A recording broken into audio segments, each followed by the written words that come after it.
Hello friends, this is Dr. Pawan Jagannath Tambre, working as Assistant Professor in Chemistry at Maratha Vidya Prasarak Samaj, Nashik. In this video lecture, we will see nucleophile and living group in nucleophilic substitution reactions. In order to understand nucleophile and living group and their tendencies, we will start with one basic example of aliphatic nucleophilic substitution reaction. Consider this reaction. This reaction, this alkyl halide reacts with methanol which act as a nucleophile and we will get this product.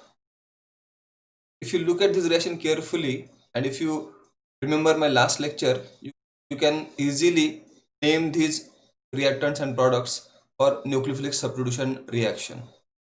So this starting material, that is alkyl halide, is nothing but substrate, or it is also called as electrophile. This methanol during the course of reaction acts as nucleophile. This is the product of nucleophilic substitution reaction, and this Cl minus is a living group in this reaction. Now in this video lecture we are going to focus only on nucleophile and living group. We will see various properties of nucleophile and living group and how to identify which nucleophile is stronger or weaker, and similarly we will try to find out which living group is a better living group and which is a weaker living group. So first of all we will see what is nucleophile. Dear all, in acid base chapter and in one of the video on electrophiles and nucleophile, we saw what is nucleophile and what is the trend of nucleophilicity, what is acid base, what is conjugate base, and all this concept we have seen. If you correlate all these things, you will get an idea about nucleophile and its nucleophilicity. I recommend you all to watch the videos on acid base and electrophile and nucleophile. But in this video, we will see what is nucleophile. So nucleophile is electron rich species which shows tendency to donate electron. Basically, nucleophile is nucleus loving species. It is negatively charged species or neutral species. It can undergo nucleophilic addition and nucleophilic substitution reaction. Overall, a nucleophile is nothing but a Lewis base. But there is a difference between base and a nucleophile. So we will try to identify what is the difference between base and a nucleophile. Base normally attacks on hydrogen atom. However, nucleophile, it attacks on any other atom than hydrogen. And when we talk about organic chemistry, nucleophile always attacks on carbon atom. So this is the basic difference between base and nucleophile. We will see this difference with the help of examples. If you look at this example, in this case, ammonia and waters are reacting with each other and there is a formation of this ammonium cation and hydroxide anion. If you look at mechanism of this reaction, in this reaction, nitrogen of ammonia donates lone pair of electron, and according to Lewis, the species which donate lone pair of electron is act as a base, and this nitrogen donating electron to hydrogen. At the same time, this hydrogen oxygen bond is breaking and we are getting this type of products. So here ammonia is acting as a base because it attacks on hydrogen. It donates electron to this relatively electron deficient hydrogen atom, and this reaction is reversible. However, if you look at nucleophile, say for example, when this nucleophile comes in contact with alkyl halide, then this carbon Br bond breaks and this nucleophile, that is OH negative ion, attacks on carbon atom of this alkyl halide, and we will get this type of product along with this Br minus, which is nothing but a living group. So in case of nucleophile, nucleophile is also a base because it shows tendency to donate negative charge or lone pair of electron, but it attacks on carbon atom and not on hydrogen. So this is the basic difference between nucleophile and base. Because we are Considering organic chemistry, we say that this nucleophile attacks on carbon atom. In other cases, you can find that this type of species can also attack on some other atoms other than hydrogen and carbon. But here we will consider only interaction between nucleophile and carbon. So this is the basic difference between nucleophile and base. Now we will see certain examples. There are different types of nucleophiles depending upon that particular species. We can have charged nucleophiles, for example this hydride ion, halide ion, and all these negative ions are nucleophilic in nature as they show tendency to donate this negative charge. So these are having charge, so they are called as charged nucleophiles. In the same way, we can have neutral nucleophiles like these ammonia, amines, water molecule, methanol, thioalcohol, and many more are there. If you look at these species do not have any charge, but still they act as nucleophile because in this case, one of the atom possesses lone pair of electron. In case of ammonia, nitrogen is having one lone pair of electron. In case of amine, nitrogen is having lone pair. In case of water and this alcohol, oxygen is having two lone pair of electron. And in case of thioalcohol, sulfur is having lone pairs of electron. So in this way, this molecule can donate that lone pair of electron and act as a nucleophile. We are also having third category, that is substrate containing pi bond. So if you look at this molecule, you will find that in this molecule there is the presence of multiple bond. This is alkyne, this is aromatic system, and this is alkene. All contain at least one pi bond, and because of that these centers are electron rich and they shows tendency to donate this electron and thus act as nucleophile in certain reactions. So depending upon structure, these are the three different types of nucleophiles. We can have charged nucleophiles, neutral nucleophiles, and nucleophiles containing pi bonds. Now we will see the various factors which affect on nucleophilicity. The tendency of nucleophile to donate electron is called as nucleophilicity. If nucleophile donate electron faster or easily, then we can say that its nucleophilicity is more. And if nucleophile donates electron quickly, then we can say that its nucleophilicity is lower, and so on. So these are the factors which affects on nucleophilicity of nucleophile: charge, electronegativity, solvent, and steric hindrance. One by one we will see all these factors which affects on nucleophilicity of nucleophile. First of all, charge. Dear friends, conjugate base is always a stronger nucleophile than normal base. Remember this point. Now what it means? So suppose we are having some examples like H2O and OH negative ion, CH3NH minus and CH3NH2, H2S and SH minus, and we need to find out which is better nucleophile among these pairs. Now if you look at this first pair, H2O and OH minus ion, then in this case this oxygen is having two lone pairs of electron. This oxygen also have two lone pairs of electron and a negative charge. Now this oxygen shows tendency to donate lone pair of electron, and thus this molecule is nucleophilic in nature, that is water. And if you look at this OH minus, it also shows tendency to donate lone pair of electron and it is also nucleophilic in nature. But the tendency of OH minus to donate this negative charge is much better as compared to H2O, and because of that nucleophilicity of OH minus is higher. In the same way, if you look at these other pairs, you will find that whenever we are having some conjugate base, then it is having more tendency to donate this negative charge as compared to our original compound. Here this species is more nucleophilic, and among H2S and SH minus, this HS minus is more nucleophilic than H2S. So this is effect of charge on nucleophilicity. So the second factor is electronegativity. We will see some example to find out, to understand what is the effect of electronegativity on nucleophilicity. For that, look at this example. In this example, we are having some species like CH3 minus, NH2 minus, OH minus and F minus. All of these are having negative charge, and thus they show the tendency to donate this negative charge to get stability. All of them are nucleophilic in nature.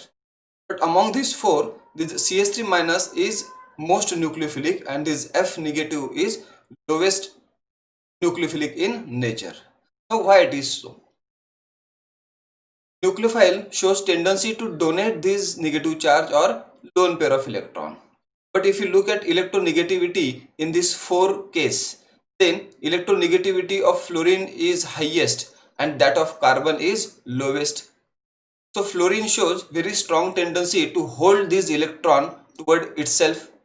However, this CH3 minus shows least tendency to hold this electron toward itself, and thus CH3 minus donate electron very easily. However, this F minus do not donate electron easily, and thus CH3 minus is strongly nucleophilic in nature, and this F minus is weakest nucleophile among these four species. In the same way, you can correlate this with basicity. If you consider the original compound from which these anions are generated, then you will find that this anion is generated from CH4, this is from NH3, this is from H2O, and this is from HF. And if you think of acidity of those compound, then HF is the strongest acid among these four, and CH4 is the weakest acid. And we know that if acid is stronger, then its conjugate base is weak, and if acid is weak, then its conjugate base is strong. So this is having lowest basicity and this is having highest basicity.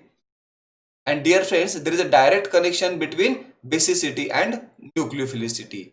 If basicity is higher, nucleophilicity is also higher. So if you correlate this example with acid base, you will find out which is better nucleophile among these four. In the same way, if you look at this example where I took NH3, H2O and HF as a nucleophilic species, then in these three, NH3 is more nucleophilic as compared to water as compared to HF. Now here nitrogen is having one lone pair of electron, oxygen is having two lone pairs of electron, and HF is having fluorine in HF is having three lone pair of electron. But the tendency to donate this lone pair of electron is higher in ammonia. However, it is lowest in HF because in HF, this lone pair of electrons are present on fluorine, and fluorine is highly electronegative atom and it holds those electrons toward itself and thus donated very weakly, and thus HF is weakly nucleophilic in nature and ammonia is strong nucleophilic in nature. Among these three, we are doing comparison over here, right? So nucleophile donates electron, and if more electronegative atom is attached, then it shows less tendency to donate electron and thus its nucleophilicity is less. If you remember this point, and if you find out some example in periodic table, I am sure that you will be able to correlate between nucleophilicity of different species. Now the next factor which affects is solvent. For that, we will see some examples. In general, there are two different types of solvent which we encounter in substitution reactions. One is polar protic solvent and other is polar aprotic solvent. Now we will see what is the effect of this polar protic and polar aprotic solvent on nucleophilicity of nucleophiles. So these are some examples of polar protic solvent: water, ethanol, ethanol and acetic acid. These solvents are polar and having donable proton. So these are called as polar protic solvent. If we are having some nucleophilic species in polar protic solvent, then there is an effect on their nucleophilicity. Let's have a look at one example. If suppose we are having halogens in the form of negative ion as a nucleophile, then among these halogens, iodine shows stronger tendency as a nucleophile. So iodine minus is strongest nucleophile and fluoride is lowest nucleophilic species among these four halide ions. Now why this happens? Now, when these species are present in polar protic solvent, there is a solvation effect. These negatively charged species are attracted by these solvent molecules. Because fluoride ion is smallest in size, it get attracted or solvated by more number of solvent molecule, and thus this F negative is not in a position to donate this negative charge, and thus its nucleophilicity is lowest. However, solvation effect in case of this iodine minus is lowest, and thus it can comparatively easily donate this negative charge, and thus its nucleophilicity is higher among these four. If we think of this SH minus and OH minus, then among these two, this HS minus is more nucleophilic in nature as compared to this HO minus. Here also same effect operates, that is solvation effect. The solvation of this species is to more extent as compared to this one, and thus it donates electron faster as compared to this HO minus. If you look at the trend, then in periodic table, if you go down, then nucleophilicity increases. This F minus is having lowest nucleophilicity, chlorine minus is having higher than F minus, Br minus is having higher than chlorine minus, and iodine minus is having highest nucleophilicity among these four. The same way, this OH minus is having lowest in that particular group, and SH is having higher than OH minus ion. So if we move down the group, then nucleophilicity of such species increases. This is the effect of polar protic solvent on nucleophilicity. Now we will see some example of polar aprotic solvent. These are common polar aprotic solvent, that is acetonitrile, acetone and DMF. If suppose we are carrying out nucleophilic substitution reaction in polar aprotic solvent, then what is the effect on nucleophilicity of nucleophile? Now look at the similar kind of examples. If we are having these nucleophiles in polar aprotic solvent, then nucleophilic trend is just opposite. Now it directly proportional to basicity. In this case, F minus is most nucleophilic and iodine minus is least nucleophilic. So why this happens? In case of polar aprotic solvent, we cannot observe solvation effect, and because of that, now this F minus is free. In polar protic solvent, this F minus had highest solvation effect, and thus it was not able to donate this negative charge. But in polar aprotic solvent, solvation effect is not there, so this F minus is free, and thus it can donate this electron very fast and very easily, and thus it is most nucleophilic in case of polar aprotic solvent. So this trend is reverse in polar aprotic solvent. Same is true for other say groups. In case of this HO minus and HS minus, now in polar aprotic solvent, this HO minus, that is hydroxide anion, is more nucleophilic in nature as compared to this HS minus. So you can find the reversal of say nucleophilicity in two different types of solvent, polar protic solvent and polar aprotic solvent. Dear friends, you need to remember this point, because sometime we'll get some tricky examples. Herein, there is an effect of solvent on nucleophilicity. So you should remember what is the effect of polar protic solvent and polar aprotic solvent on nucleophilicity. So as I told earlier, in polar aprotic solvent, nucleophilicity and basicity shows same trends. The last factor which affects nucleophilicity is steric hindrance. if bulkiness of species increases, then its nucleophilicity is decreases in spite of its basicity. Doesn't matter whether it is more basic or less basic, but if bulkiness increases, its nucleophilicity decreases. Consider this example for understanding. If we are having this species like CH3O minus, then this one and this one. If you look at this species, you will find that this is the bulkiest one and this is the least bulky. Among these four, this is more nucleophilic in nature and this is least nucleophilic in nature. If we consider basicity of this molecule, this bulky species is having highest basicity and this is having comparatively lowest basicity. But being a nucleophile, this species is not able to reach the electrophilic carbon atom of substrate and thus it shows less tendency to attack on carbon.